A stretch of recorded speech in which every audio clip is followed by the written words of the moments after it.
Please come forward in 123-723, state v. Lowe.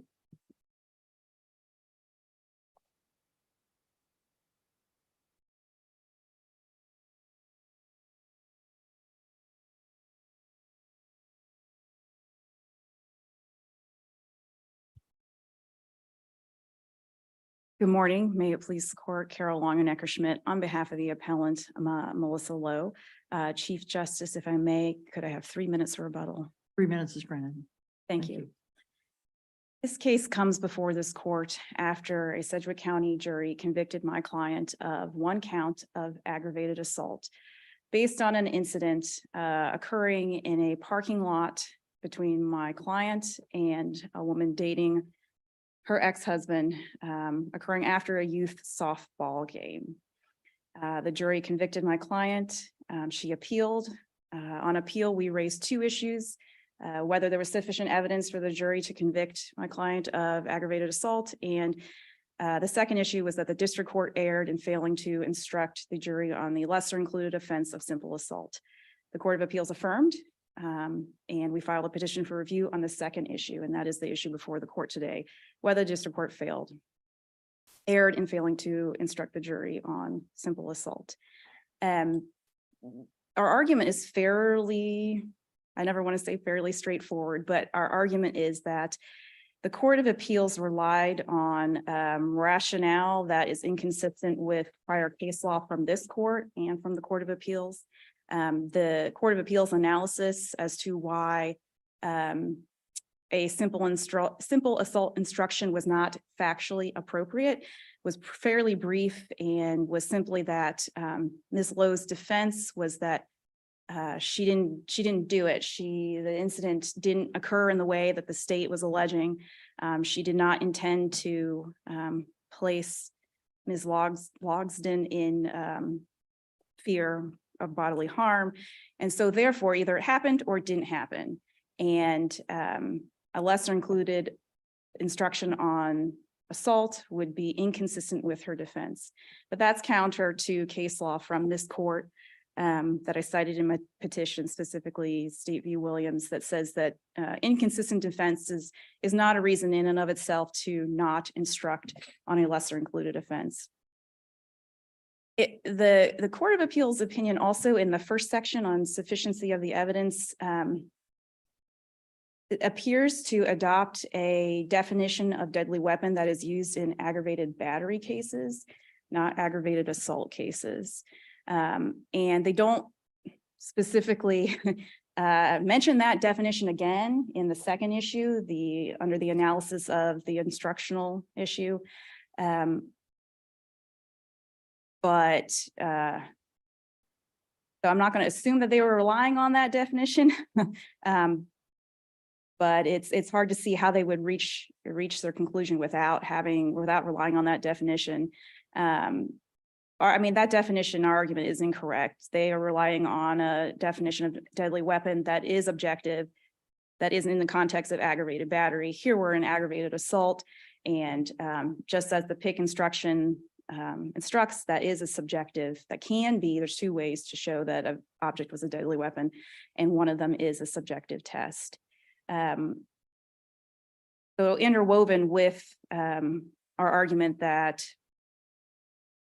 the Court of Appeals ignored precedent from this court about inconsistent offenses is that they are ignoring the fact that a car is not always a deadly weapon. It depends on how it's used. And that's a highly factual question, and our argument is that should have gone to the jury. The Court of Appeals didn't even get to clear error, but I will address that briefly here. So it is correct that defense counsel below did not request a simple assault instruction, nor did he object to the instructions as a whole, I don't believe. So we're dealing with a clear error standard. So what I need to show or argue to your honors is that this court can be firmly convinced that the result would have been different.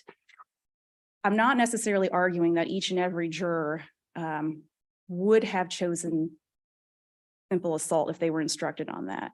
I just have to show that the result would have been different. So that could be a conviction for simple assault, or it could have been a hung jury. That would be a different result. And all that would have taken is one juror to look at the simple assault instruction and say, huh, this fits a little bit better. This is better than aggravated assault. What were the facts about how the vehicle was used? And that seems directly relevant to me to your argument you're making. Yes. So the facts are they're not drastically inconsistent, but the facts are that my client was driving a little bit faster than typically in a car drives in the parking lot, somewhere between the mile per hour of 5 and 15 was quoted. It varied. I think there was so the testimony that was not in her favor was generally she was driving a little faster than normal. I didn't see any testimony at trial that indicated she was driving 50 miles an hour. In terms of a specific mile per hour, I believe 15 is the top mile per hour number that was introduced at trial. In terms of proximity, that varies a little bit too. The victim testified that she had some sort of comment about if she had been wearing a belt, the car would have touched her. The car did not touch her. So it's, it's not clear to me based on those facts that the car was used as a deadly weapon. It's a factual question up to the jury. So that's one way to show deadly weapon, that the car was used in that manner. But the other way is to show that my client intended to make the victim think it was a deadly weapon and that the victim believed it was a deadly weapon. And I have not seen any testimony at trial indicating that the victim thought she was going to die or I believe it suffers serious bodily injury. So that option for proving deadly weapon is out. And the first one about how the car was actually used, whether it was calculated, used in a manner that was likely to produce death or serious bodily injury, that's up to the jury to decide. And my argument is that this court can be firmly convinced that at least one juror would not have believed that. And Go ahead. Just how do we, I agree with you that that's our standard, but it's been a bit of a curious standard to me in the sense of how do we get there? Like, what is the mental process that you're asking us to go through to reach that conclusion? I'm not asking this court to reweigh the evidence because that's not what appellate courts do.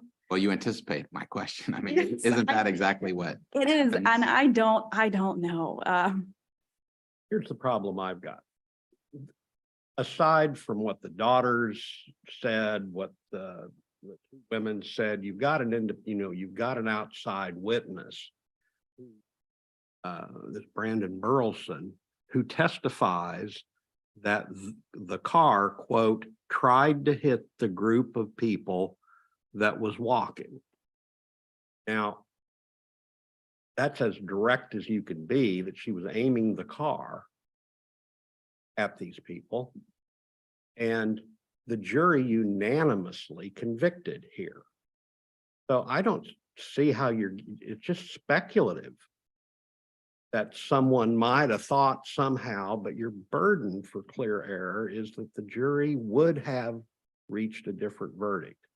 And the would have part just requires, it seems to me, too much speculation, because you don't really have anything to hang your hat on. I don't think it's not just a credibility. I mean, there's a lot of credibility fight here, but the jury made that just determination. Yes. So Unanimously. I'm just trying to get this out of the realm of woulda, right. Would have versus mighta, coulda. On a good day, we get a jury nullification because this is just a silly event. That it seems to me that's what your argument is. So once you get to clear error. So there's always going to be some speculation with juries because they do bizarre things. And And my best argument is twofold. One, so Burleson, I believe, or the sort of more neutral witness testified, right, that the car was trying to hit them. But we still have to consider testimony about speed. For example, another set of facts that I have experienced personally, not personally, but in the case, car is backing up, rolls over a victim's foot. The issue is whether the driver's foot slipped off the pedal or was slipped off the brake or was actually pushing on the gas, whether it was an accident or intentional. So rolls over her foot, did not suffer any broken bones, suffered only bruising miraculously.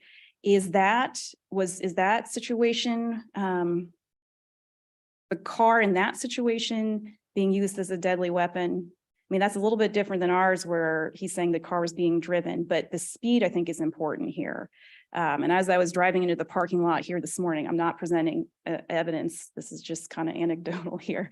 I think I was driving 10 to 15 miles an hour. Maybe that was too fast, but it didn't feel that fast. And so just in and of itself, a car making contact with somebody at that rate, that's a question for the jury to decide. It's not clear to me that that would cause death or serious bodily injury. Anytime you're doing this reversibility analysis, there's some speculation, and I don't know what the answer is to that. You can have all the evidence of the world that to many outside observers would think, yes, this is going to result in a guilty verdict beyond a reasonable doubt, and then the jury doesn't do it. And I don't have an answer for how this court avoids at least some speculation when you're engaging in a reversibility analysis, regardless of whether we're doing with clear error or the lesser standard when an instruction is requested. You've sort of, Go ahead. I was going to say, you've sort of focused on the moments of the near impact or slight impact, depending on which version of the testimony you believe. But is it also relevant in our reversibility analysis, if we get that far, to look at the entire context? We're talking about a family dynamic here, where you've got a new girlfriend of an ex-wife, a verbal altercation that occurs beforehand. At least there's some evidence to that extent, some anger already being generated, all of that precipitating. Don't we have to also consider that context as part of a reversibility inquiry, or do you think that's outside the scope of that aggravated element? No, I think that's inside the scope of this court's consideration. I don't think it necessarily leads to the conclusion that the car was used as a deadly weapon. It certainly shows, conflict, anger, a reaction.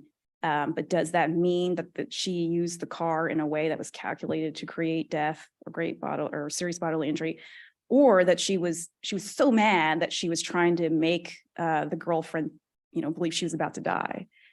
So I believe it is, but I don't necessarily think it means that this court can't reverse. But in assault, the intent isn't to actually kill her or seriously injure her. The intent is to place her in fear of that. Yes, when I'm talking about the intent, I'm talking about the definition of deadly weapon that's relied on in aggravated assault. So, Right, but somebody who commits assault can walk that line, that I'm not going to hurt you, but I'm going to make you worry that you're right. And so I think that right. And so that's really the some evidence that exists that justifies the lesser included assault instruction. So that's the argument, is that maybe she was trying to, scare her. But was she trying to scare her so much that she thought she was going to die? And did the victim think she was going to die or be seriously harmed? That second part, that's what's needed for the aggravated assault to prove the deadly weapon. Either that, or that the car was used in a manner that would have created death or serious bodily injury. Or at least that's how I'm reading. An object can be a deadly weapon if the user intended to convince a person that it is a deadly weapon and that the person reasonably believed it to be a deadly weapon. That's my understanding of of how that works. I'm not sure if I answered your question. And a factual question and was there any evidence that the victim took any action to avoid collision, like jumped out of the way or? I remember there was something about pushing Yeah. your hand out, but obviously you're not going to push a car away from you. It was there, some witnesses, I think, described it as a thump, almost as an angry reaction to what had occurred more than a preventive action. That's But, my, you know, yeah, that's as Your Honor was asking the question, that my only memory is somebody, and I can't remember who, reached out and touched the car. But I don't recall any evidence that she jumped out of the way or had to dive out of the way, just that the car came, there's a question about how close and somebody put out their arm and touched it. And I don't know if that's in an anger type motion or. and what is the evidence? I remember some testimony about hearing the car the wheel spinning, Right. but was there any evidence about her visualizing anything before the car was right there? The victim seat, like kind of Victim, sitting- yes, I'm sorry. I don't think so.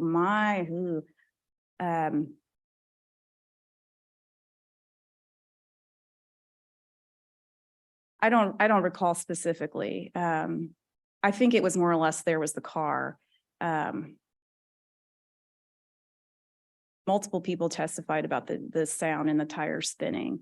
But yeah, I apologize, Your Honor. I can't recall if there's any more specific testimony about visually what the victim saw. But when the car was seen, it was nearby with some discrepancy about how near. But it wasn't in contact. Yes, that's correct. Yeah. Is there anything in the record that indicates why the lesser was not requested? Not that I'm aware of. I don't recall defense counsel saying we're going for an all or nothing defense. He just not requested.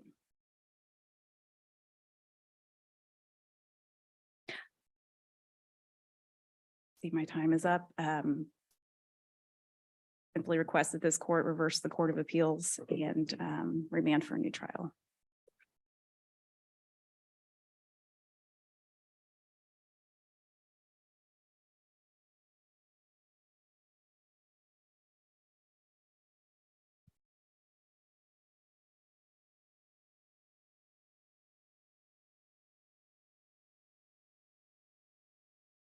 May it please the court, Assistant District Attorney Lance Gillette on behalf of the state of Kansas.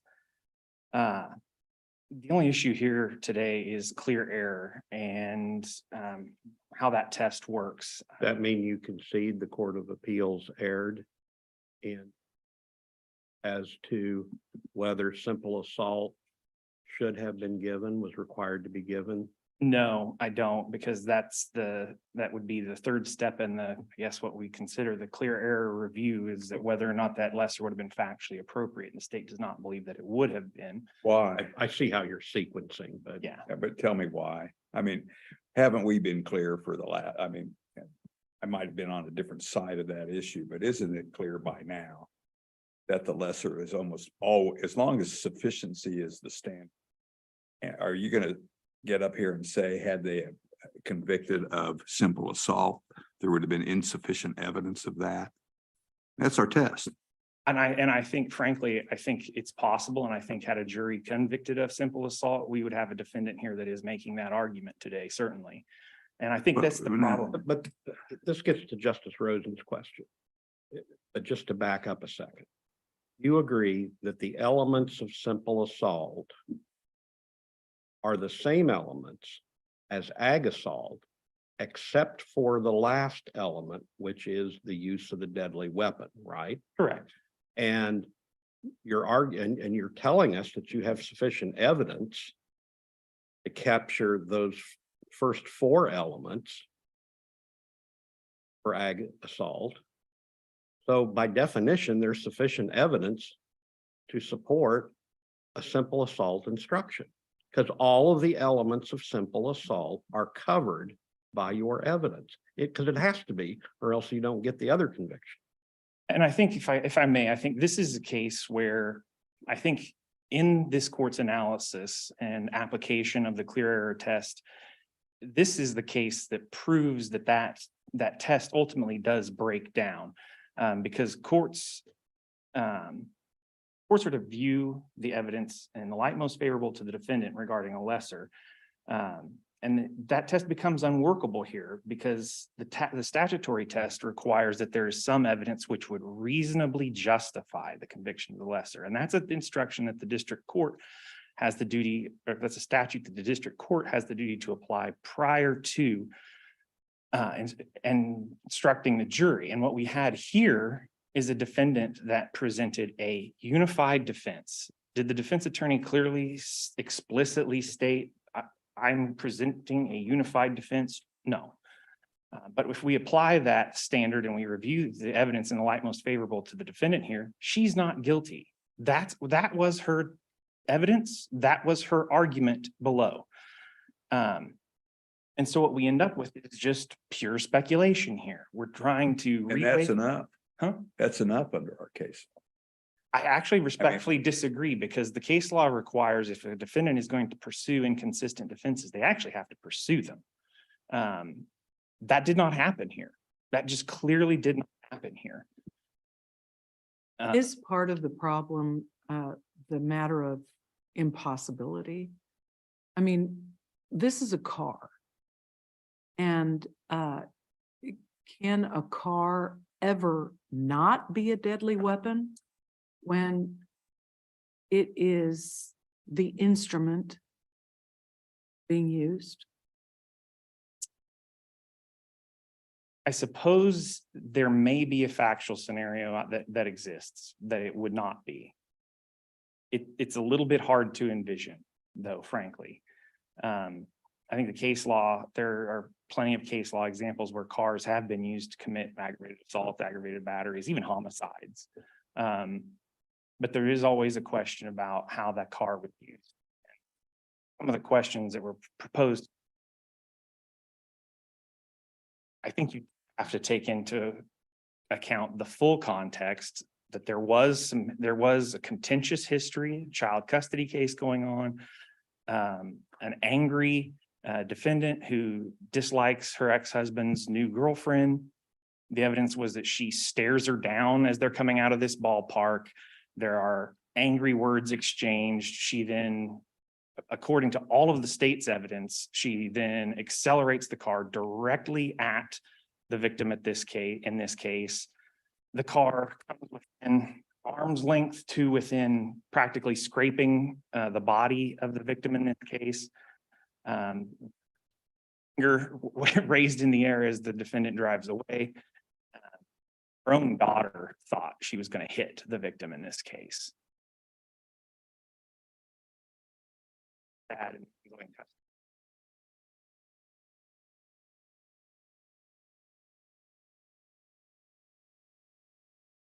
the jury resolved minuscule credibility finding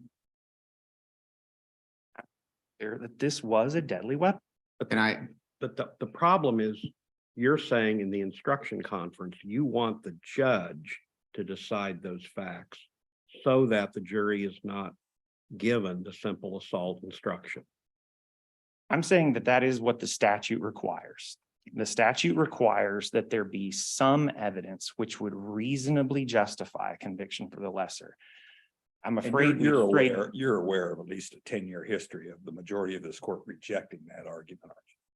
I am, but I think that, again, this is the case that proves that breaks, this last 10 years, this is a case where that test breaks down. Why is it unreasonable to believe that a jury might accept sufficient evidence? This is where we get into where the test was just before the last 10 years, something that's clearly of the higher degree. This is a case, but I know we've strayed away from. Well, I mean, I'm thinking back at least my history with this issue. I think it even is longer than 10 years ago. Yeah. But 11 or anyway, 12, I think I cited that. I don't remember if it was Seba or Rodriguez, and we cited that in the brief. But the evidence here is that this was an aggravated assault or nothing. There's no in between here. There was never any in between supported by the evidence. There was never any in between supported by the argument. She either did this with the deadly weapon or she didn't do it at all. Why is And- it nothing when you just said that a car can be used as something other than a deadly weapon? But you have to consider what's the evidence is in this case, and that's the reasonably prong that's presented under the statute. And again, if we view the evidence, if this court views the evidence in light most favorable to the defendant, as the clear error standard requires it to do, she's not guilty. Was there any evidence as to how fast the car was going? The evidence was that it was between 5 and 15 miles an hour, depending on the perspective of the various witnesses. But that it was unreasonably fast, that the tires were spinning.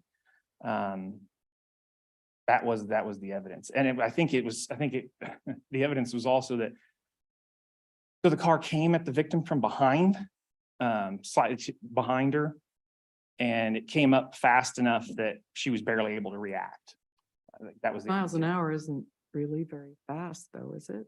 5 miles. Well, I mean, what would happen? Was there any evidence as to what would happen if somebody's hit by a car at 5 miles an hour if they see it coming? that's the difference between an assault and a battery, frankly. Because anything basically could happen. If she goes down, the car rolls over her. Maybe it keeps going, maybe it stops and sits on her and kills her. Can I ask a follow-up to that? Sure. But move us from factually appropriate into the clear error part of the analysis. And the test is, would we be firmly convinced the result would have been different? You agree with that, right? Correct. I'm going to ask you the same question I asked opposing counsel.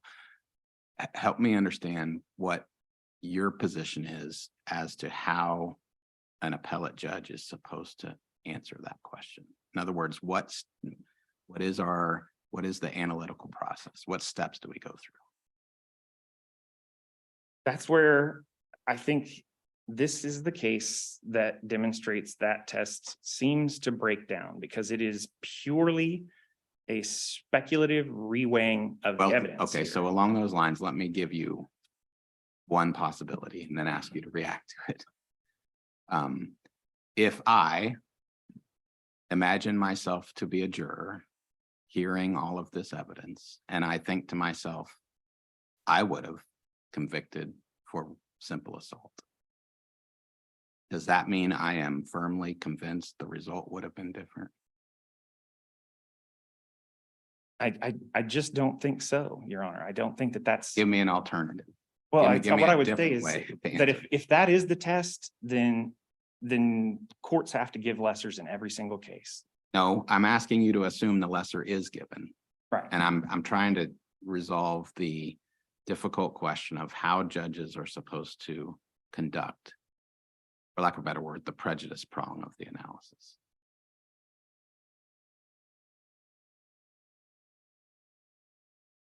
I don't see, well, I think you would have to have you may have to have an instance where there is actually direct evidence that that would support the lesser, independent of or standing free from the charged crime. Basically a factual scenario that's not this case where it's either all or nothing. I believe Why couldn't a jury just think the car was not being used as a deadly weapon here? because I don't believe, because that wasn't the evidence that was presented. The evidence was presented was that it was either being used as a deadly weapon. That was the state's perspective. That was the testimony from all of the state's witnesses, or it just didn't happen. I understand that, but if the lesser was given, the issue would have been joined with the jury. You're just back arguing the lesser shouldn't have been given. I'm trying to get you to assume the lesser was given. And I think what maybe what we're talking about is that the statute, or what we're talking about here is that basically it's flip sides of the same coin. The test is whether there's some evidence that would reasonably justify it, but there cannot be some evidence that would not make it reasonable. trying to articulate this here. Where it is a case where something is clearly of the higher degree, basically. The old test, I think, was more accurate, more consistent with the statute. And basically the state's position, and you know, it was argued yesterday that a court needs to look at this neutrally. And that, I guess, is part of the problem is the statute is telling the district court how to instruct a jury before they reach a decision. This court has, in our clear error analysis, has now strayed into just a pure speculative reweighing and doing it in the light most favorable to a defendant, which doesn't make sense. And this case proves that that fails because in the light most favorable to the defendant, again, here, she's not guilty. You have an alternative. If you don't like firmly convinced, the result would have been different. Do you have an alternative proposal?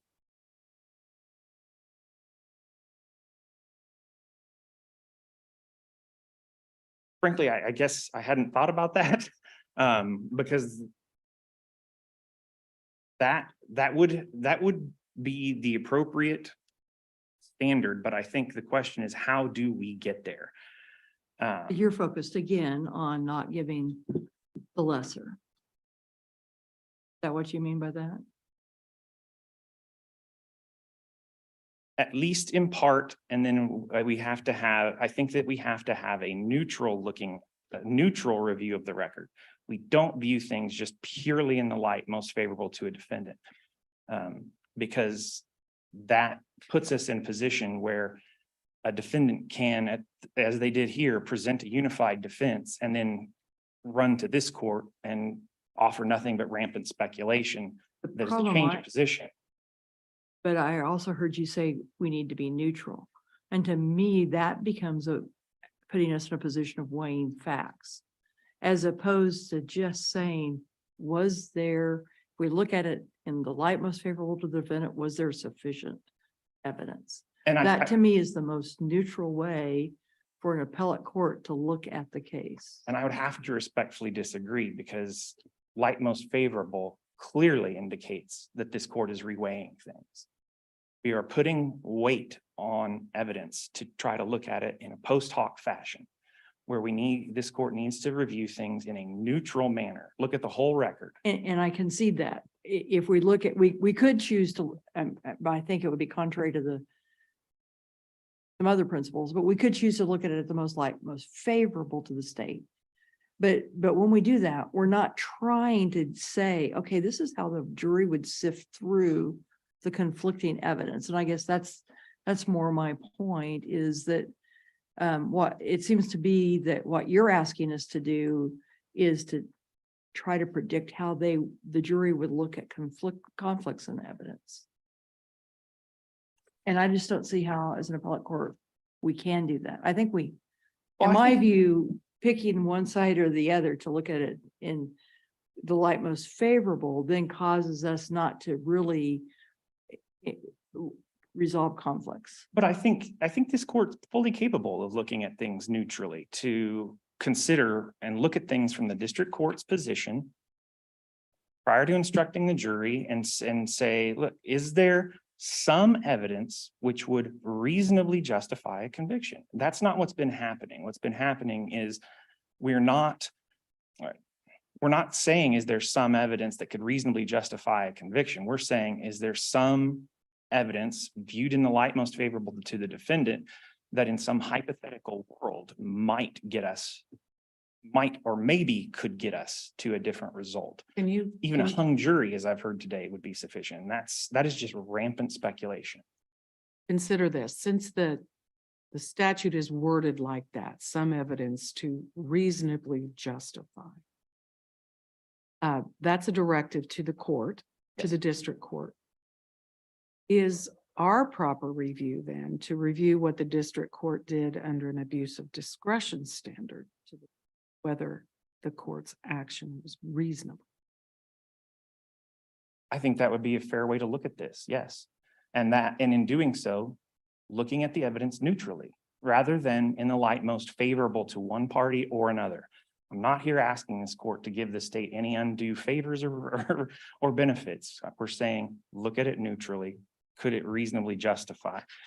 Could they reasonably justify a conviction of the lesser? And I'll circle back, because as I said earlier, had this misdemeanor instruction been given here and the defendant been convicted of it, I have no doubt we would be before this court with a defendant arguing there was not sufficient evidence to justify that because it was clearly of the higher degree. Because that was her argument below, was that there was no evidence of any crime. So she would be here saying, either continuing to say that or again changing position to say there wasn't any evidence of the misdemeanor because there was only evidence of the greater. And the jury would have convicted me of the greater, so I should walk. Well, what have we done in cases like that? For example, where the state proved a higher quantity of possession with intent to distribute narcotics, but was charged with a lower quantity. How has this court resolved that? I apologize. I'm not sure Well, off the top of my I think head. we've kind of taken the same position consistently, and I believe that, well, if you have a quantity to support a greater conviction, it was necessarily sufficient to support the lesser conviction. And I think that's a little bit of a different circumstance, if I may, when we're talking about. I think that actually may be a good example of neutrally looking at the evidence, because in that circumstance, we're talking about a weight. That is something that cannot be skewed one way or another. That's. Guess it was just your to address your hypothetical about how, yeah. Yeah. I get your point. But I could see a defendant making a similar argument here, but. I see I'm out of time. I would simply respectfully ask if there are no further questions that this court uphold the ruling of the Court of Appeals stating that the lesser included instruction for simple assault was not warranted here. And then I would argue that in the alternative, even if that instruction had been given, that the failure to give it was not clear error under the facts of this case. Thank you, Your Honors.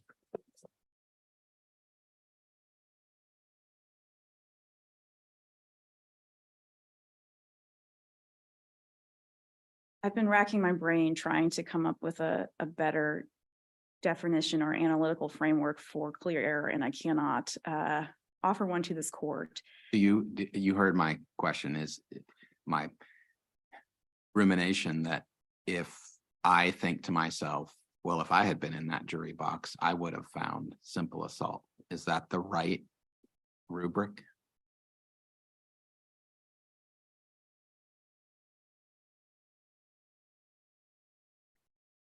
It might be all you have. I don't know.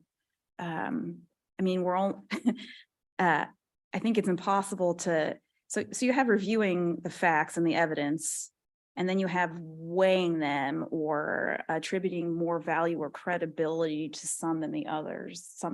And that's right, because the justices here are not in the district court. We don't see the expressions, and it's hard for an appellate court to evaluate credibility and assign more weight to some evidence than the other. So that's out. But there has to be some sort of analysis or conclusions about the evidence, and I don't know what test to use other than that seems reasonable to me. I've often looked at the firmly convinced language and thought that standard sometimes is interpreted to be so high that the only way a court can be firmly convinced is if there's testimony that the jury asked a question and said, can we convict on a lesser? We would have convicted on a lesser if we had been instructed on this. Well, we got firmly convinced, but I've never seen that. So I don't think this court's going to get that level of firmly convincing. So Your Honor, perhaps it is, well, I would have done that. Can you address the question that I had before? Since the statute directs the district court judge to determine whether there is some evidence to reasonably justify a lesser, is our appropriate standard of review here the abuse of discretion standard?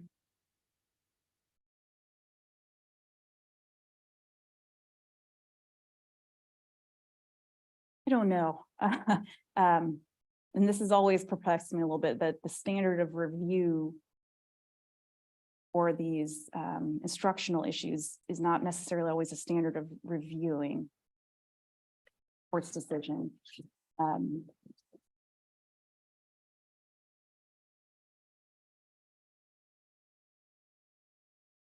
don't know.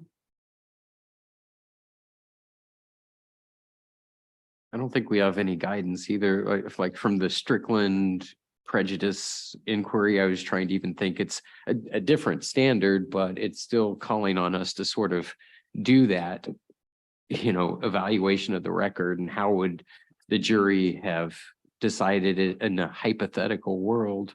But maybe I haven't looked at it. Can you think anything from that line of case law to guide that would be applicable to our reversibility inquiry for clear error? There always seems to be some human element of the judge or justice evaluating in some form the evidence.